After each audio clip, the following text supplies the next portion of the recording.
Now, I did post a couple of links to Sophocles' play, Oedipus the King, which is Oedipus Rex, which is sometimes been translated as Oedipus the Tyrant, but Rex meant king, and Oedipus really wasn't a tyrant, so that is a misnomer. And I want to apologize because I know that the text is a bit archaic and perhaps a bit difficult to read, but I thought that you might prefer to read a text that is a little bit more difficult rather than having you buy a book. And of course, I also posted two versions of movies for that, and you can watch those in lieu of reading the play because it says the same thing. Now, I'm not going to go into too much depth with Oedipus in a video, but I do want to touch upon a few things about him that makes him a hero. Now, he is different from Gilgamesh. He's different from Theseus. He's different from Perseus. Because Oedipus does not go on a quest per se like those heroes do in order to find something beneficial to him. Now, he does go on a quest of sorts. When he is, well, let's start at the very beginning. Before Oedipus is born, it is prophesied that he will kill his father and marry his mother. And so when he is born, in order to forestall this from happening, his parents have his feet pierced, and Oedipus means pierced foot, and there's a thong or a piece of rope passed through him, and is given to a shepherd who is supposed to take him and expose him on a hillside so that he will die, so that he will not grow up to marry his mother and kill his father, or whichever it's supposed to go in. Now, we will talk about fate next week, and we'll talk about Paris and Oedipus again in that module. So I'm not going to go into the aspect of fate too much, but I do want to mention why Oedipus was sent out to be exposed upon the hillside rather than just killing him outright. Well, because it was not okay with the gods to kill your children or to kill your parents. I'd be all right, you might squeeze by killing a stranger in some cases, but not all cases, because hospitality was sacred. But killing members of your family was even worse. And by putting Oedipus out on the hillside to die, that absolved Jocasta, however you want to say it, I like to say Jocasta, and Laos of his death. Because if the gods wanted him to live, he would live. And if the gods wanted him to die, he would die. This was also a practice in Greek society where when a child was born that was perhaps deformed, or the family could just not afford to feed it, or there was some other reason why they felt they couldn't keep the child, they would take the child out and expose it on a hillside, or for some reason it seems to be a hillside most of the time. And whatever happened to that child was in the hands of the gods.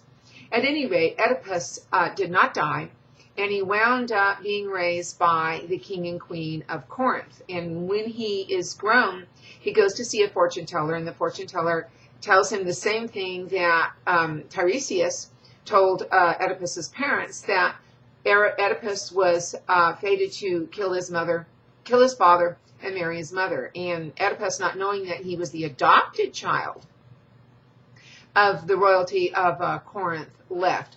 So this is where the quest comes in. He goes out into the world, but he's not really questing for anything specific. He's just getting away from what he sees as a very bad situation. And while he is on the road, he runs into Laos. They have an altercation, and he kills them. He then travels on to Thebes, where he is confronted by the Sphinx. By the way, the Sphinx is female. So it's interesting that the Sphinx in Egypt is not female, because everything I've read prior up to that Sphinx in Egypt, the Sphinx is female. And of course, the Sphinx asks him the riddle about what goes on 4 feet, 2 feet, and 3 feet.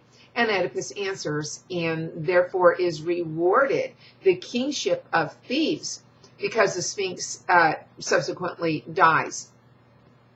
And of course, one of the rewards of being the king of Thebes was that you got to marry the queen of Thebes, who was Jocasta and who was Oedipus's mother. So Oedipus is now king of Thebes. And when we think about the age difference between Oedipus and Jocasta, it really didn't make any difference. For one thing, Jocasta was queen, and who didn't want to marry the queen? But Jocasta might have been 14 or 15 when she gave birth to Oedipus. And so perhaps at this stage, even though she would have been his mother and been older than him, the age wouldn't have been 25 or 30 years, because women tended to marry young and have their children early. So he marries Jocasta. They have several children, and everything seems great until a plague, a blight, falls upon Thebes. And when we're talking about Thebes, it's just not the city of Thebes, of course. It branches out and covers a wide area. And so Oedipus must then find what's causing this. And this is where the Corn King image comes into play. Oedipus is informed that the land is blighted because there is an evil.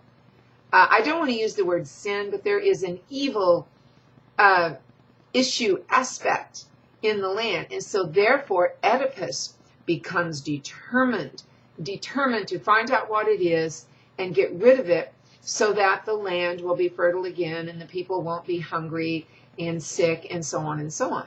Now he is discouraged from pursuing this line of inquiry by both his mother Jocasta, who realizes at one point that Oedipus is her son, and by Tiresias, the prophet.